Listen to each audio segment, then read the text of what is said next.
We'll go ahead and get started here. My name is Brett Miller, and I'm going to facilitate this session. And I'm pleased to introduce to you Melanie Campbell, who's Assistant Professor of Hospitality Management at Davis and Elkins College in Elkins, West Virginia. And she's going to give us an interesting lecture demonstration today about the Oriental Cookbook. Is that right? Pearl Buck's Oriental Cookbook. That's right. It was published in 1972. So I will turn it over to you. You're welcome. Yep. Hello, everyone. Hello. I'm going to do a bit of a sound check, just make sure that we are okay. Very good. As a native West Virginian, I just want to take a few minutes to kind of share my background and then kind of lead you into the path that I followed that's included my path towards this cookbook. I was raised in Upshur County and attended West Virginia Wesleyan College, where I learned a lot about Pearl S. Buck. And then I traveled throughout the state of West Virginia, starting here now in Morgantown at Lakeview. It was back when it was a Sheraton, for those of you that are from this area. And then decided to go to Snowshoe. And it took me to Pocahontas County, where I learned about this wonderful writer named Pearl S. Buck even more, and learned about her birthplace there in the hills in Hillsborough. So through my time in West Virginia, of 30 years in the hospitality field, I've been challenged at different points with different requests from guests. So one day in Elkins, Kathy McKinney contacted me and she said, "I have this great project for you." And I said, okay. And she started out, and she was looking for someone to do a presentation on this very book. And she started talking about this writer named Pearl S. Buck, and then she had a book. And I said, okay. And then she said the proceeds from the luncheon were going to go to purchase children's books for area schools to put her books in the schools. And that was the whole purpose of the book club, was Pearl S. Buck Book Club. So through some studying, and I wasn't aware of this book till she gave this to me, and did some research and really was challenged a little bit about this book. So as we go along, I'll tell you a little bit about that.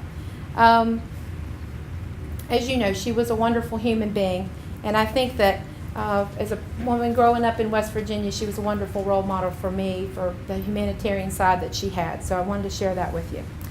She, like another writer, M.F.K. Fisher, who wrote the Art of Eating book, that you may not be familiar with, they both have a similar take on this book. So they're literary writers taking on food, but they're the common thread here, if you will, is the menu, the details, the preparation, or all the little key components that add up to the art of the food.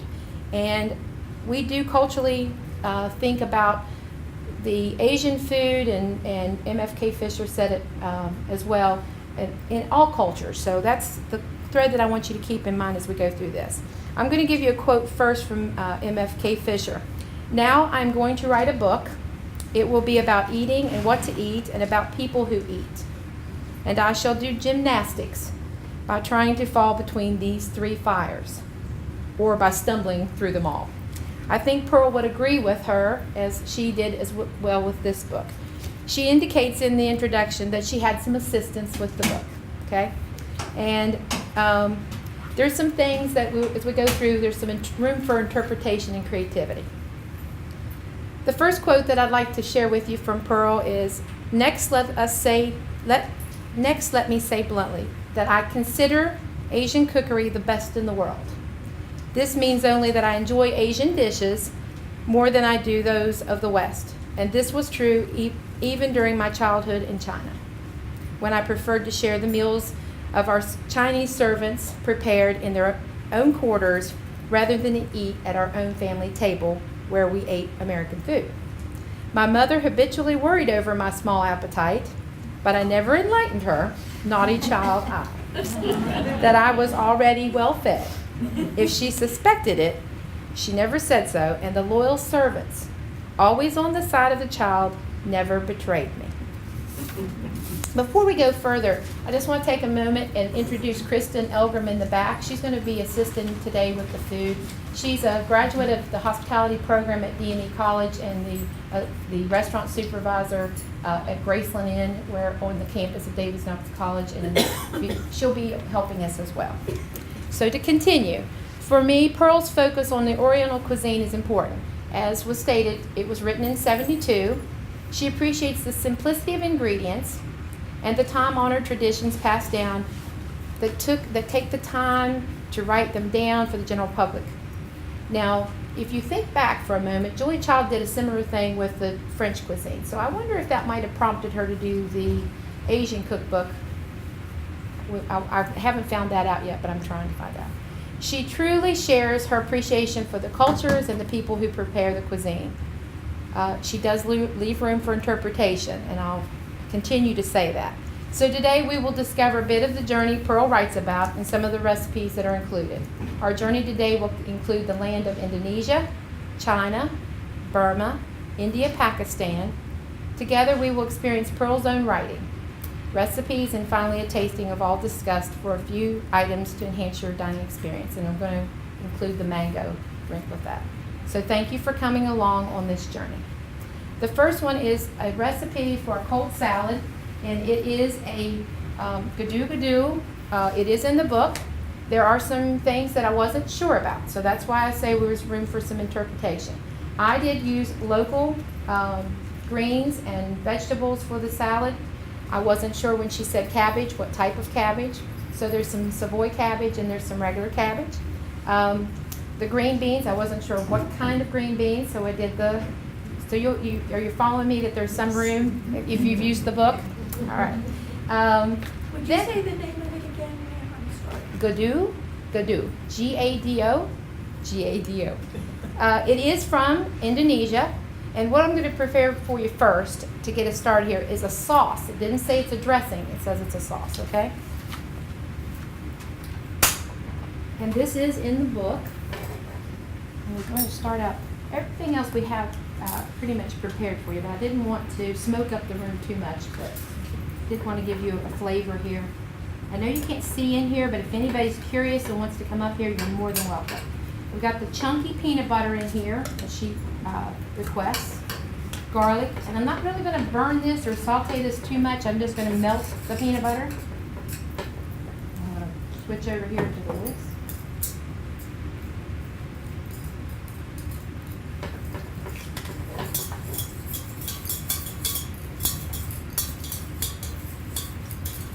I'll tell you a story. I was on campus one day, and I was in a lady's office, and she was, where her desk was, there was this beautiful picture on the wall.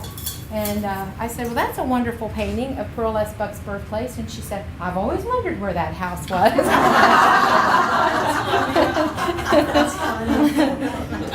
So you never know.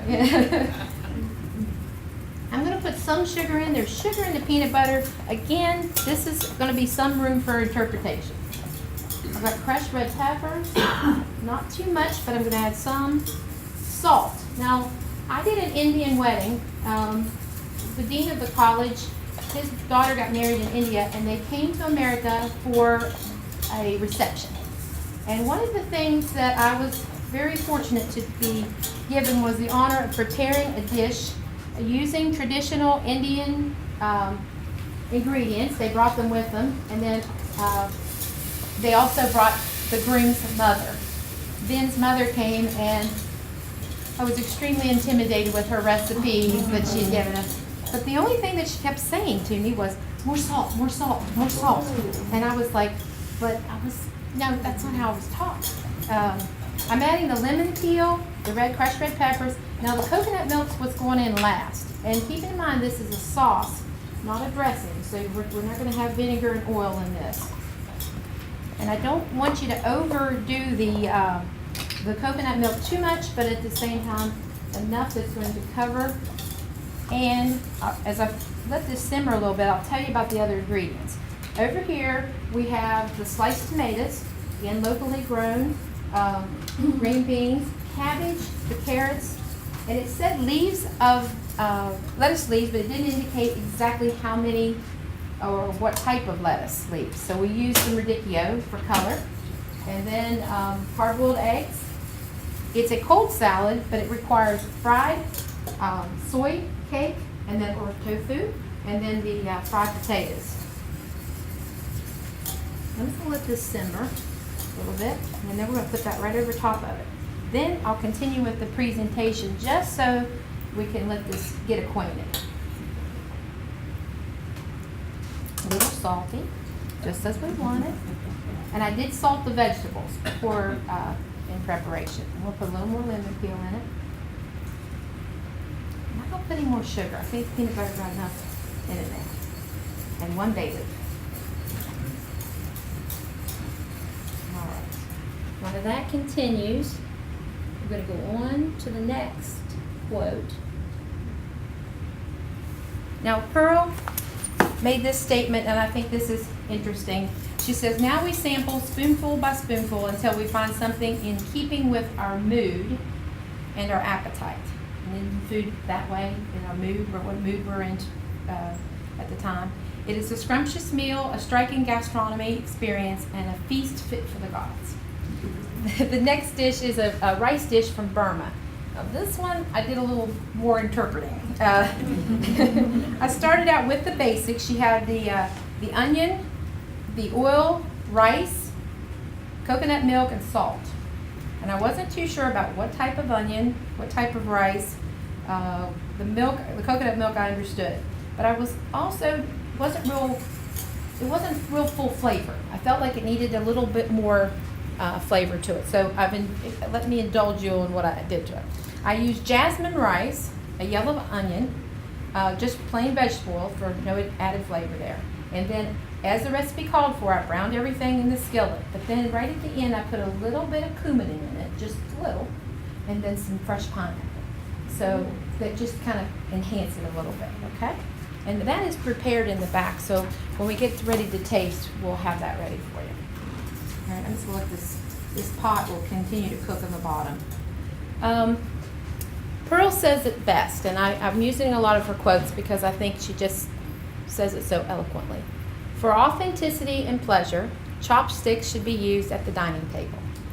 They are not at all difficult to use after one has had a little practice. At the Chinese dining table, round of course, it's very companionable, and also because it makes it easier for everyone to reach all the serving dishes. Each place setting consists of a small plate, a porcelain spoon, a small soup bowl, a tiny wine cup, and I wasn't sure about that interpretation, but that was close, a small saucer for soy, and a pair of chopsticks. At the usual family meal, all food is placed on the table at the same time, and the number of dishes served is about the same number of people present.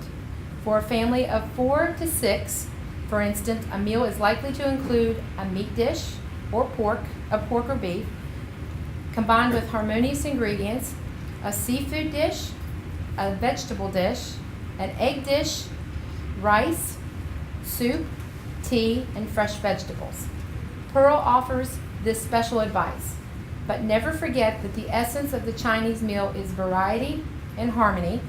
Take the trouble to prepare a single dish for each one of your guests, and you are bound to satisfy them all. I didn't make that many dishes, but you're going to have some. All right. Well, I'm going to go ahead and stop now, and we're going to go ahead and put this over the salad. I'll make sure everything's mixed up real well in it. And again, this is just going to drizzle over the top.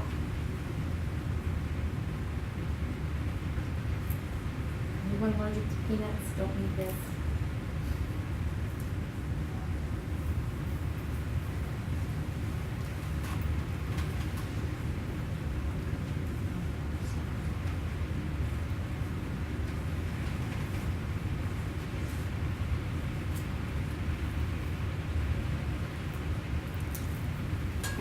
Give this to Kristen and take that there.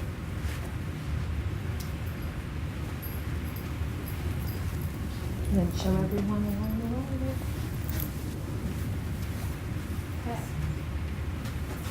All right. Next, this dish is already prepared as well, but I want to walk you through it. It's called pumpkin halwa. It is a dish that has multiple ingredients in it. Not so much, didn't have too much trouble with the ingredient interpretation, but there was a couple.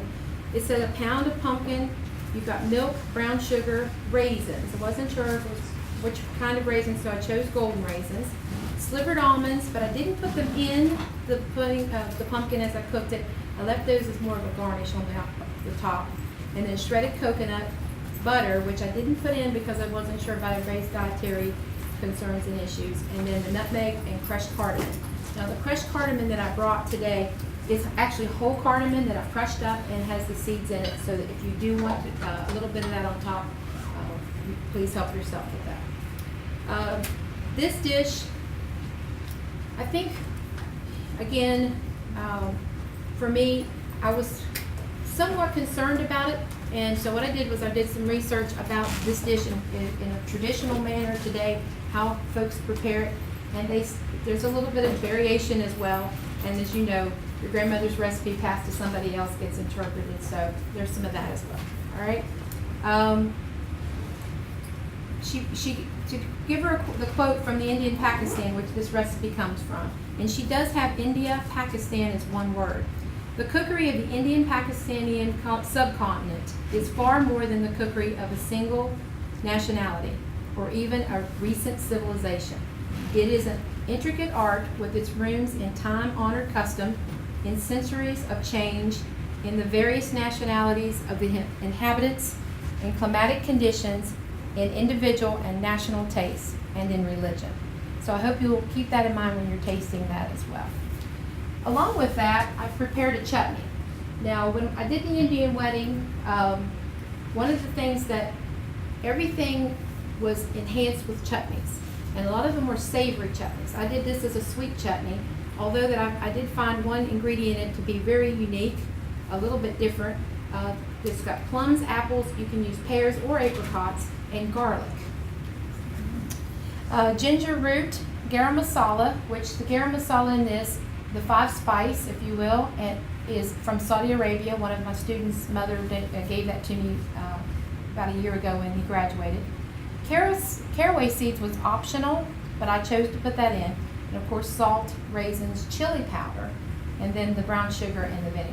So please taste the chutney. I did not make it really, really small chunks. I kind of left it whole so as it cooked down. And then the golden raisins again were used, and they really plumped up after they set. You can prepare this dish, put it in jars just like any chutney, and then pull it out and use it from time to time. I'd like to see this on a pork dish. I think this would be really, really nice compliment for that. What I'd like to do at this time is invite you to taste, okay? So what I thought we would do is if everyone in the front would kind of make a line and go around to the buffet and then come back, we'll let you taste everything, and then I want to get us back together for questions and answers and a few more quotes, and then also I want to, you've got a little ticket there. If you haven't gotten a ticket, see Kristen for that, because we've got a little door prize. But take your time and taste it, okay? And then if you have any questions about anything, let us know, okay?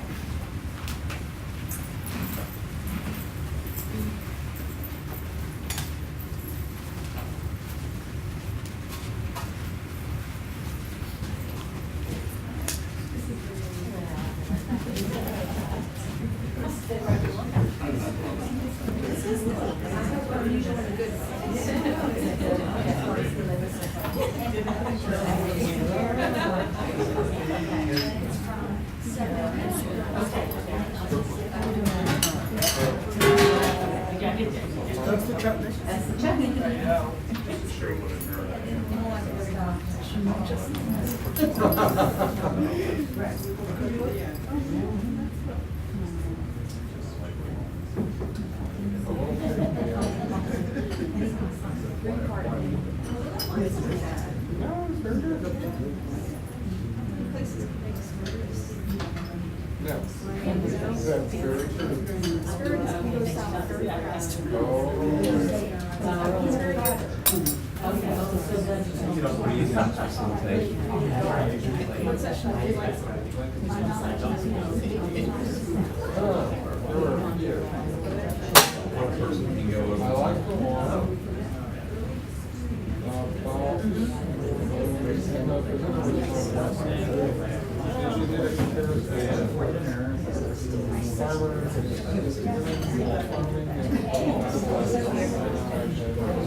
What's the water for?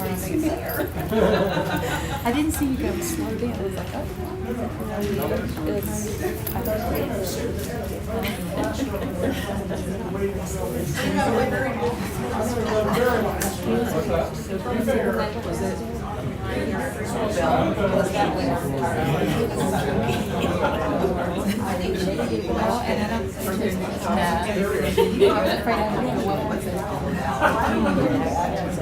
I couldn't find the switch remote. I know.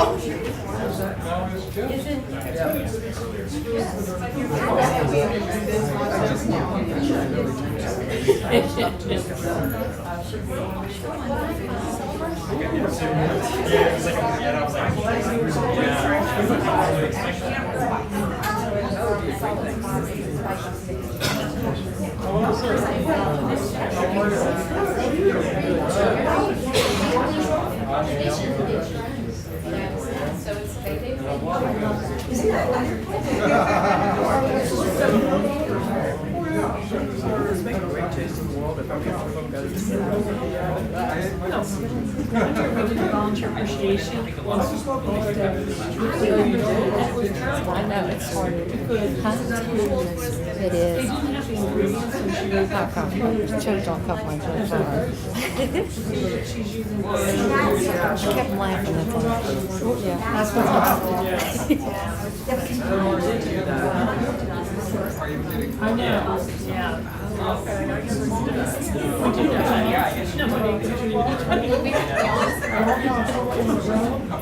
We're like, well, that was a good idea, that didn't work. So much fun.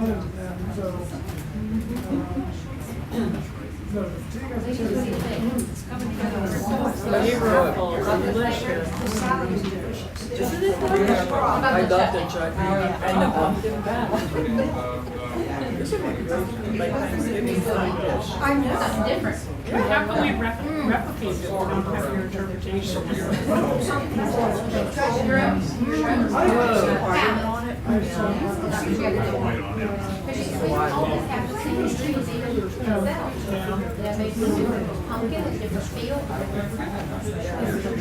Cardamom on top of that. I just want to make sure the only thing is peanuts is big salad. Big salad and your almonds in the, okay, yeah, don't put the big salad.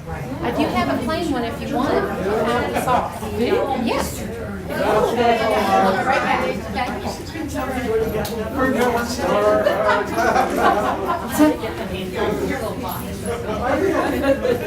Yes, ma'am. She didn't get a red ticket. Kristen. Red ticket? You're a good man. Red ticket? Thank you.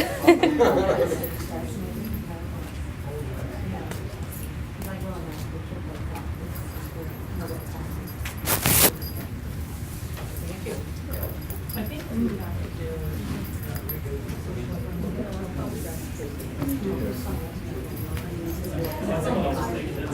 They have in it and then after this, you know. You'll be at the summit. Well, that's why I spelled that. Yeah.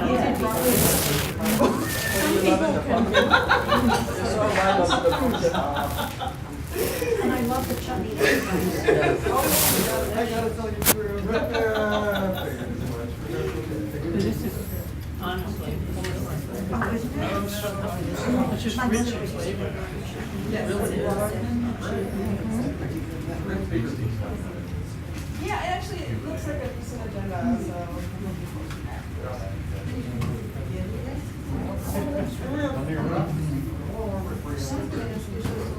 It's usually well attended.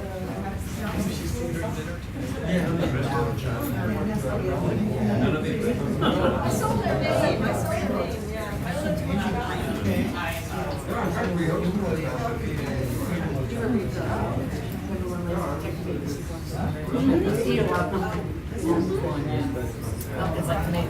That's right.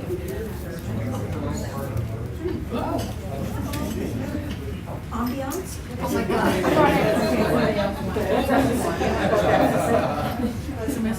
This is peanut free. Yes. We would like some peanut-free salad. Yes, sir. All right.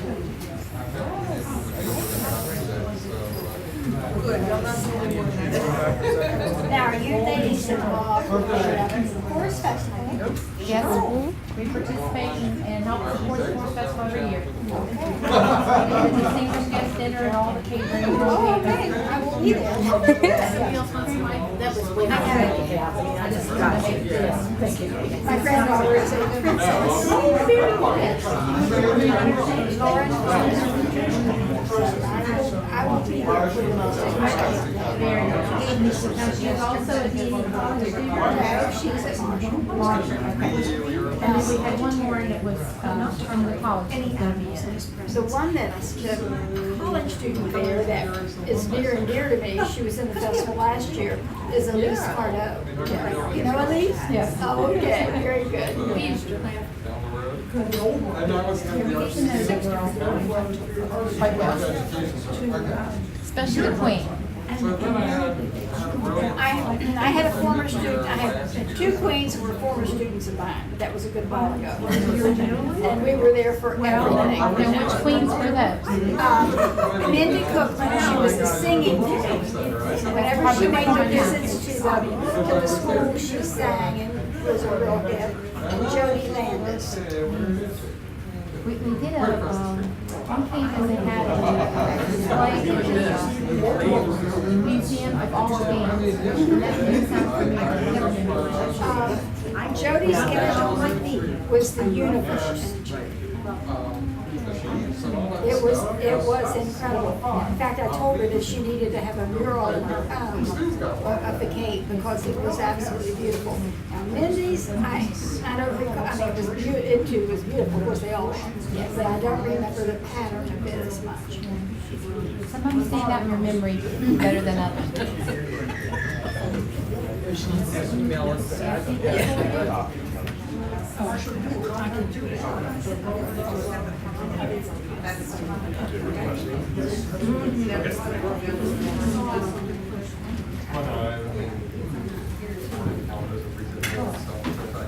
We should be having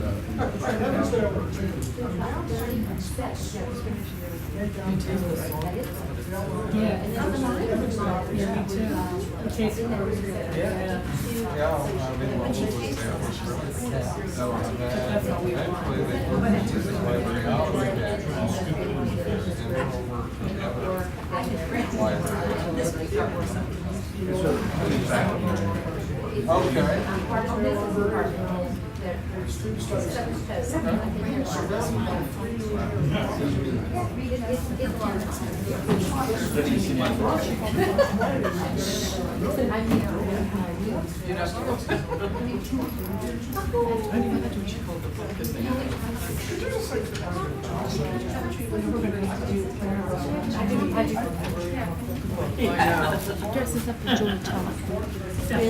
Really?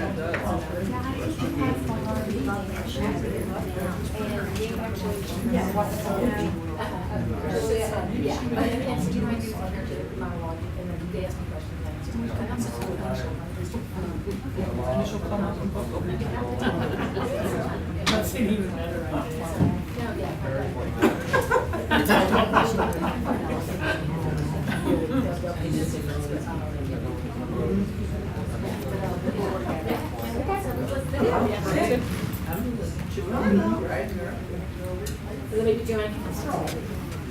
If I do Julia Child.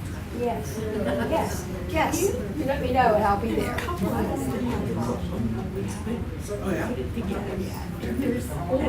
Look it out. They do it for her, they come to you. They'd all be easy to find for us to find.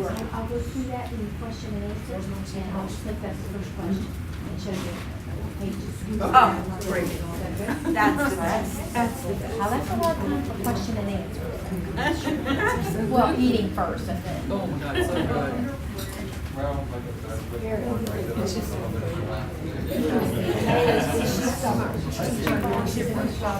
Absolutely did, yes.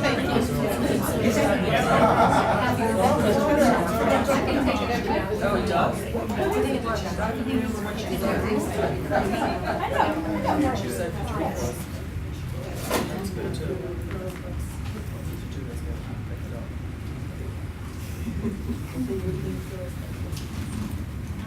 I tried.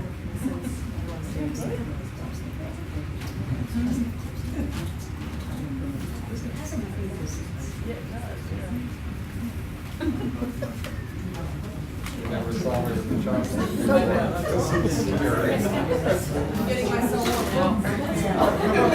I know. You might as well.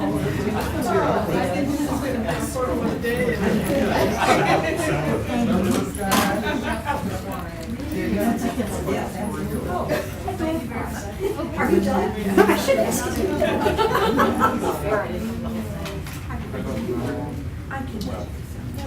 I know about My hands are pretty.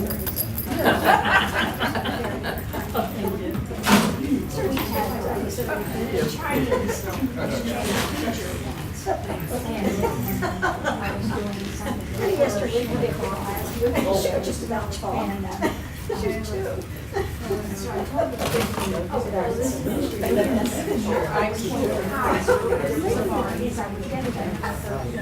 You know those recipes are actually Chinese, right? You just did.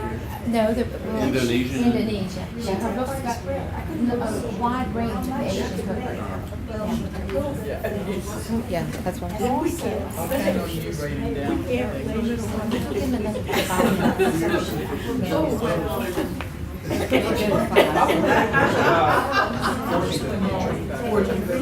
Boy, just got that.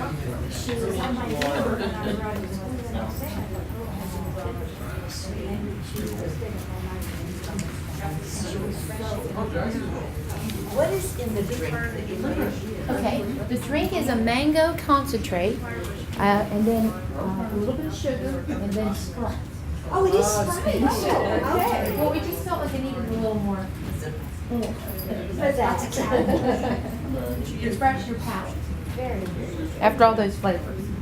I'm going to give everyone a few more minutes to enjoy, and then we'll start the question and answer.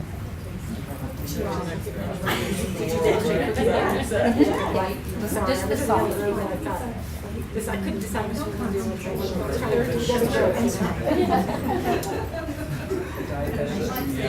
And I got to hear some of your presentations. Very nice. Very nice.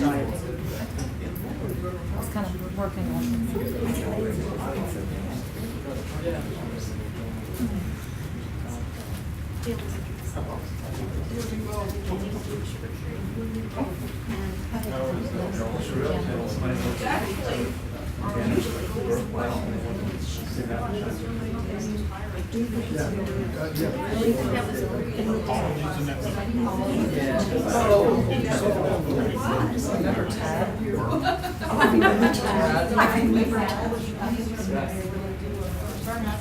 Thank you.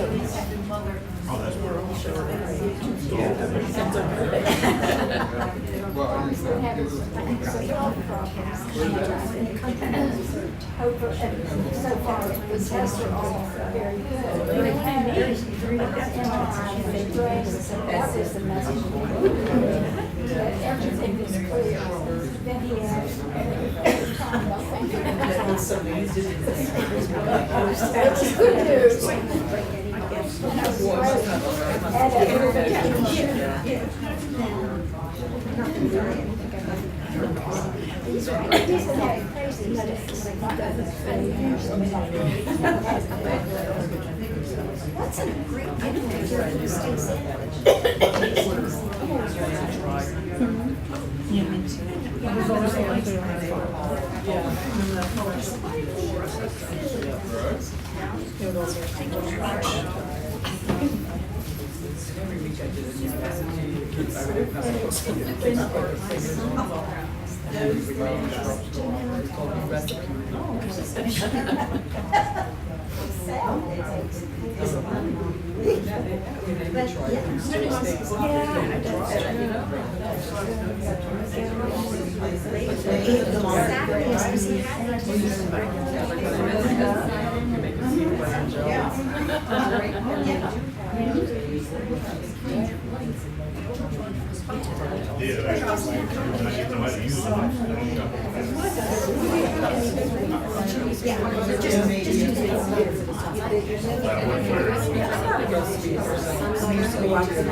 So how'd everyone fare with the chopsticks? Very good. Didn't pass out any bibs. What I'd like to do now is just open up the floor to questions, and I'll do the best I can to do any answers. I'll answer questions about myself, my career in West Virginia, anything about Pearl. We have some guests in the room that I know can help me if you want to ask questions about Pearl S. Buck's birthplace. Phyllis is here, and then also Mary Jo DeJoyce from Davis Elkins College knows quite a bit about our collection at the college as well, so I'll put them on the spot. Anyone have any questions? Yes. The numbers, okay. The first recipe is found on page 26. The second one is the coconut milk rice on page 67. The pumpkin halwa is on 101. And I have my sequence. I do not have the chutney page. Okay, but it is listed in the chutney section. Okay. All right.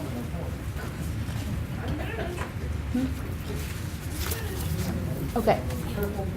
All right. Ruffling those papers. I apologize. Yes. I'm not that familiar at all with Pearl S. Buck's cookbook, so this is my first introduction. Plus, I didn't know that much about her life, actually, also. But you're mentioning Southeast Asian recipes, so do you know what was her experience with Southeast Asia? Was she there, or was she just expanding? I can only imagine that she was just excited about the experiences she had in China, and there's some commonalities there in traveling the world. As I said, I don't even know why she wrote the cookbook. I've tried to find that out, but part of me imagines that it may be because of Julia's French book, that maybe she took something and decided to do something similar. She did have quite a few folks help her with the cookbook, so I'm sure their expertise was included as long with it. And it's got some beautiful illustrations in the book too. Yes. Okay, first of all, I did better chopsticks than real forks. Yes. Secondly, the five spice that you talked about, what makes it? Well, it's a tradition that each family blends their own. So it will vary. And I've tried to get that out of some people's family history, but that's kind of a tough thing to do. Yeah. Well, what generally is in it? Well, I know cumin is one of the things that's in it. And then sometimes cinnamon, sometimes other spicy, maybe the nutmeg, but it's more on the spice side, so it's not the savory. But they really won't tell me. Yes. Are there any recipes in that are just head scratchers and you think, how could this possibly work? Or have you messed around with any of them really other than Right. have just not worked for you? For the other two presentations, I've done different recipes. So I've tried to expand my experience with the book in the different directions. There was one we did with the fried pineapple. You use fresh pineapple and then you put a batter on it and then deep fry it. It tastes wonderful, but getting the batter to stick to the pineapple was a bit of a challenge. And it was a little messy. And we did go a little thicker on the pineapple as we experimented with it, and it turned out better. I didn't try that in here because it smoked up the room the last time. Yes? Since she preferred the Oriental food, the Asian food, when she lived over there as a young girl, later as an adult living in the States, was that her preference? Did she? I don't think she wavered in her appreciation for the Asian cookery. Her table set in Bucks County still had the chopsticks at her place, and all the other place There settings you were. go. That's one place I'd like to visit. That's how she taught her girls to cook. Asian. Not American food. Very Mrs. good. Morris, her cook, Very cooked the good. American food. Yes. Mary Jo. She wrote this book shortly before she passed on, and I'm wondering, did she just write the introduction, or did she actually have an opportunity to sample some of the offerings in the book? Well, I've tried to do some research about Yeah, that. I know. And some of the other folks that helped her with the book, because usually there's a lot of experimentation with the recipes. Sure. I didn't find that, but it's one of those things I keep searching for more information on. What year was it published? 72. And how many of you are going to the birthplace on the trip? Several of you? May I share the cloak that she has on? It's a long coat. Is actually at the birthplace. I was very pleased to get to see that. Any more questions? No hard ones. This was really nice. Thank you. This was very nice.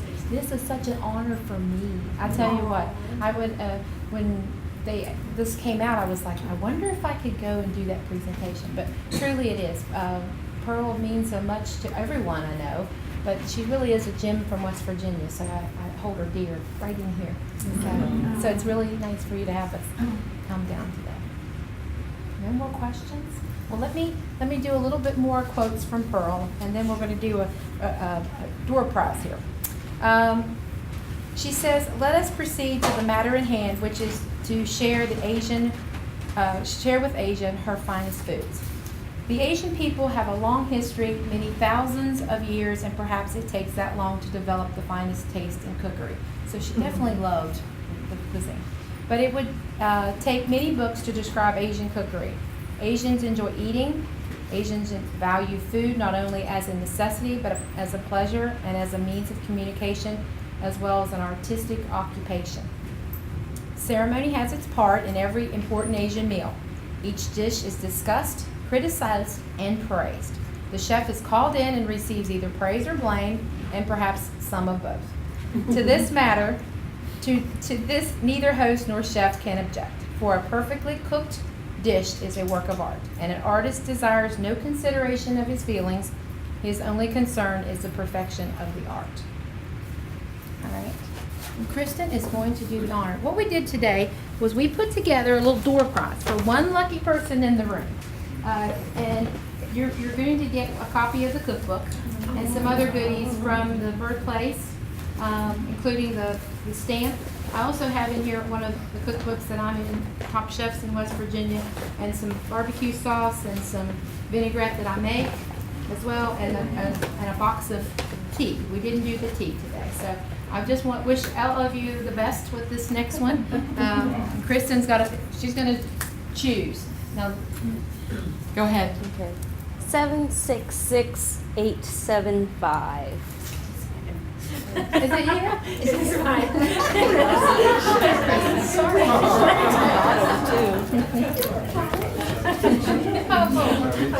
Enjoy. And thank you all for having us.